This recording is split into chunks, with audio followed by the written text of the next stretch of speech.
Hello everyone, আজকে একটা mini blog নিয়ে তোমাদের সাথে একটা নিউ ব্লগ স্টার্ট করছি। তো পাপাই দেখতে পাচ্ছ সকাল সকাল ওর ঠাম্মি ওকে একটু গাড়ি চড়াচ্ছে, মানে ওর দোলনাটাকেই জাস্ট নিয়ে গাড়ির মতো করে চালানো, আর ওকে দোলনা খাওয়ানো যাচ্ছে না, এতটাই চঞ্চল হয়ে গেছে।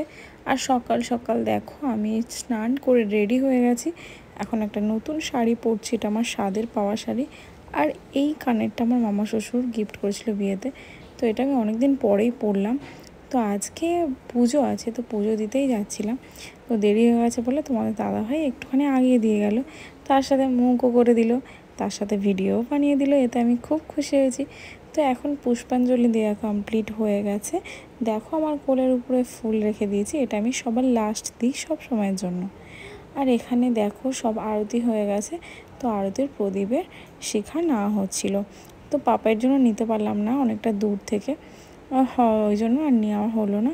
এখন ঠাকুরমশাই সবাইকে সব কিছু রেডি করে দিচ্ছে, আর ঠাকুরের জন্য একজন ফুল পাঠিয়েছিল, তো সেই ফুলগুলোই ঠাকুরমশাই এখন দিতে লেগেছে। তো মহাদেব আর দুর্গা ঠাকুর আছে পাশে, তার জন্য ঠাকুরের জন্য যেই মালাটা পাঠিয়ে থাকো খুব সুন্দর লাগছিল, মানে ঠাকুরকে পরিয়ে আর কি। আর এটা হচ্ছে মা দুর্গার জন্য পরিয়ে দিচ্ছিল জুঁই ফুলের মালা। তো এখানে সব কিছু শেষে দেখো সবাই সবার আঁচল ধরে আছে, তার একটাই কারণ, এখানে ফুল ভাসানোর সময় সবাইয়ের আঁচল মানে ছুঁয়ে থাকতে হয়। তো সব শেষে দেখো ওরা নিচের থেকে জল ছুঁড়ে মারছে, সেই জন্যই বলছিলাম আর কি।